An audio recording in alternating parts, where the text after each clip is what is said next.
नमस्कार, ये basic education online channel है। अब आप सचिन कुमार से शैक्षिक समाचार सुनिए। उत्तर प्रदेश की कक्षा 5 से कक्षा 8 तक अध्ययनरत छात्र छात्राओं को नैतिक शिक्षा के अंतर्गत भारतीय संस्कृति ज्ञान परीक्षा 2022 में पूर्ण भागीदारी के संबंध में आदेश जारी कर दिया गया है।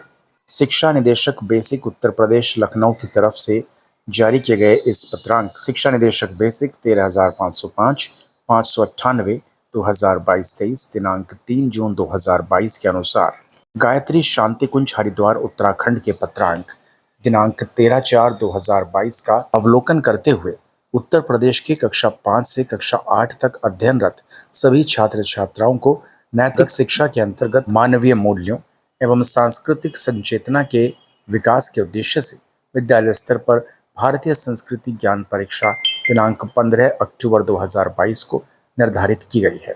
आदेश में कहा गया है कि विद्यालय स्तर पर दिनांक 15 अक्टूबर 2022 को भारतीय संस्कृति ज्ञान परीक्षा के सफल आयोजन हेतु जनपद के समस्त विद्यालयों को आवश्यक निर्देश प्रदान करने के साथ साथ विद्यालयों की भागीदारी इस प्रतियोगिता में सुनिश्चित की जाए।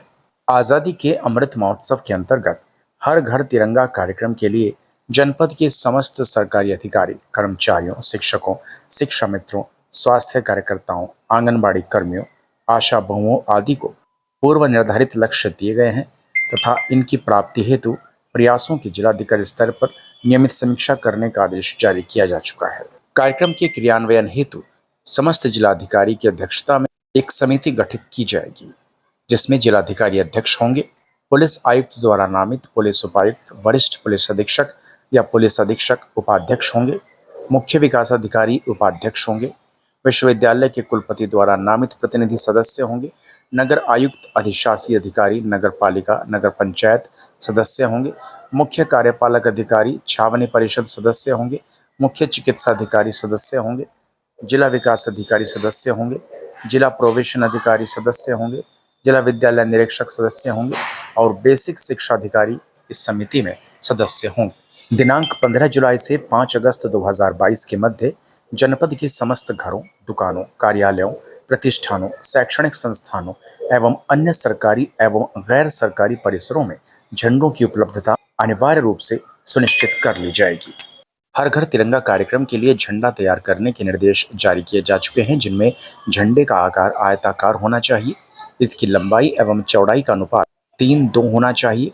उदाहरणार्थ, यदि झंडे की लंबाई 3 फीट हो तो चौड़ाई 2 फीट होनी चाहिए। झंडा बनाने की सामग्री खादी अथवा हाथ से कता हुआ कपड़ा, मशीन से बना हुआ कपड़ा, सूती, पॉलिस्टर, सिल्क आदि हो सकता है। झंडे 3 रंगों में सबसे ऊपर केसरिया, बीच में सफेद तथा नीचे हरे रंग का प्रयोग कर बनाए जाएंगे। सफेद पट्टी में 24 तीलियों वाले अशोक चक्र को बाद में प्रिंट किया जाना चाहिए। आदेश में झंडा फहराने के नियम भी बताए गए हैं, जो इस प्रकार है। प्रत्येक नागरिक को अपने आवास, स्कूल तथा सरकारी कार्यालयों में झंडा सम्मान के साथ झंडा संहिता का अनुपालन करते हुए फहराना या लगाना है। झंडा फहराते समय सदैव केसरिया रंग की पट्टी झंडे के ऊपर की तरफ होनी चाहिए। झंडे को यदि सरकारी परिसर में फहराया जाता है तो सूर्योदय के उपरांत ध्वजारोहण किया जाना चाहिए तथा सूर्यास्त के साथ ही सम्मान के साथ इसे उतारना चाहिए। दिनांक 11 से 17 अगस्त 2022 तक निजी आवासों एवं प्रतिष्ठानों पर लगाए जाने वाले झंडों को उक्त समयावधि के उपरांत आदर भाव के साथ उतारकर सुरक्षित रखा जाएगा। झंडा उतारने के बाद किसी भी नागरिक के द्वारा इसे फेंका नहीं जाएगा, इसे सम्मान के साथ फोल्ड करके रखा जाना चाहिए। विशेष परिस्थितियों में झंडा रात्रि में फहराया जा सकता है। हर घर पर झंडा विधिवत तरीके से लगाया जाना चाहिए। आधा झुका, फटा या कटा हुआ झंडा निषेध बताया गया है। पेट्रोलियम एवं प्राकृतिक गैस मंत्रालय एवं संस्कृति मंत्रालय भारत सरकार द्वारा आयोजित जिज्ञासा द हेरिटेज क्विज के संबंध में आदेश जारी किया गया है। इसका पत्रांक है 13,308 384 2022-23 दिनांक 3 जून 2022। इस पत्रांक के आदेशानुसार Indian oil corporation limited Panipat Haryana के पत्र दिनांक 25 मई 2022 के संदर्भ के साथ अवगत कराया गया है कि आज़ादी का अमृत महोत्सव के परिप्रेक्ष्य में इंडियन ऑयल, पेट्रोलियम एवं प्राकृतिक गैस मंत्रालय एवं संस्कृति मंत्रालय भारत सरकार द्वारा जिज्ञासा द हेरिटेज क्विज का आयोजन किया जा रहा है। इसमें 13 से 18 आयु वर्ग के बच्चे प्रतिभाग कर सकते हैं। इस प्रतियोगिता में प्रतिभाग करने के लिए नामांकन की अंतिम तिथि 15 जुलाई 2022 निर्धारित है। प्रतियोगिता में प्रतिभाग करने के इच्छुक छात्र छात्राएं www.akamquiz.com पर लॉगिन कर प्रतियोगिता के बारे में अन्य आवश्यक जानकारी प्राप्त कर सकते हैं। स्कूलों में शुद्ध पेयजल उपलब्ध कराने के लिए सरकार ने नई रणनीति अपनाई है। इसके तहत 14 जिलों में अल्ट्रा फिल्ट्रेशन तकनीक पर आधारित जल शोधन संयंत्र लगवाए जाएंगे। दरअसल दूषित पेयजल से बच्चों के बीमार होने की घटनाएं होती रहती हैं। इससे निपटने के लिए सरकार ने स्कूलों में शुद्ध पेयजल उपलब्ध कराने का फैसला किया है। पहले चरण में प्रदेश के 14 जिलों के 28,041 स्कूलों में जल शोधन संयंत्र लगवाए जाएंगे। अगले चरण में इसे अन्य जिलों में भी लागू करने की तैयारी है। इससे संचारी रोगों पर रोकथाम में बड़ी मदद मिलेगी। गौरतलब है कि प्रदेश सरकार बुंदेलखंड में पीने के लिए शुद्ध पानी पहुंचाने के लिए विशेष अभियान चला रही है। सरकार ने 2021-22 के बजट में जल जीवन मिशन के अंतर्गत 15,000 करोड़ रुपए के बजट का प्रावधान किया था, जिसके सापेक्ष 2022-23 के बजट में 19,500 करोड़ रुपए का प्रावधान किया गया है। बुंदेलखंड में बारिश का जल संरक्षित करने के लिए प्राथमिक विद्यालयों का चयन किया गया है। मुख्यमंत्री की 100 दिन की कार्य योजना में इसे शामिल किया गया है। चित्रकूट धाम मंडल के 100 प्राथमिक विद्यालयों में roof rain water harvesting system लगाए जाने हैं। बांदा और चित्रकूट के 35-35 और महोबा के 30 विद्यालयों में ये सिस्टम लगाए जाएंगे। इसी सत्र में इस पर काम शुरू हो जाएगा। चित्रकूट धाम मंडल में 4,586 परिषदीय विद्यालय हैं। इनमें 3 जिलों बांदा, चित्रकूट और महोबा के विद्यालयों में रेन वाटर हार्वेस्टिंग सिस्टम लगाए जाने हैं।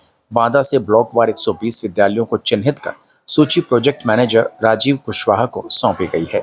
बांदा जिले के बबेरू ब्लॉक के 16, बड़ोखर के 20, बिसंडा के 16, जसपुरा से 1, कमासिन के 20, महुआ से 16, नारायणी के 15, तेंदवारी के 16 विद्यालय चयनित किए गए हैं। प्रदेश के 2200 से अधिक राज्य के माध्यमिक हाई स्कूलों और इंटर कॉलेजों की ग्रेडिंग अब मोबाइल ऐप से की जाएगी। यह ग्रेडिंग 27 अलग अलग पैरामीटर्स के आधार पर की जाएगी। मोबाइल ऐप से ग्रेडिंग के लिए कई मंडलों के जेडी, एआईओएस और प्रधानाध्यापकों को प्रशिक्षण भी दिया जा चुका है। उत्तर प्रदेश में राष्ट्रीय शिक्षा नीति 2020 लागू करने से पहले विभिन्न बिंदुओं पर पोजीशन पेपर तैयार करने के लिए 28 कमेटियां गठित की गई हैं। इसके लिए पहले जिला स्तर पर संवाद और मोबाइल ऐप से सर्वे हो चुका है। अब 4 मुख्य बिंदुओं प्रारंभिक बाल्यावस्था देखभाल और शिक्षा, स्कूली शिक्षा, शिक्षक प्रशिक्षण और प्रौढ़ शिक्षा की रूपरेखा बनाई जाएगी। इसी के साथ स्टेट फोकस ग्रुप की ओर से 25 मुख्य विषयों पर राज्य की स्थितियों एवं आवश्यकता के अनुरूप पोजीशन पेपर तैयार किए जाएंगे। राज्यों की रूपरेखा को शामिल करते हुए राष्ट्रीय पाठ्यचर्या की रूपरेखा को अंतिम रूप दिया जाएगा, जो कि राष्ट्रीय शिक्षा नीति 2020 लागू करने का आधार होगा। राज्य शैक्षिक अनुसंधान एवं प्रशिक्षण परिषद SCERT के निदेशक डॉक्टर सर्वेंद्र विक्रम बहादुर सिंह की ओर से 26 मई को जारी आदेश में कमेटियों का गठन किया गया है। इन्हीं शैक्षिक समाचारों के साथ ये बुलेटिन समाप्त होता है। नमस्कार।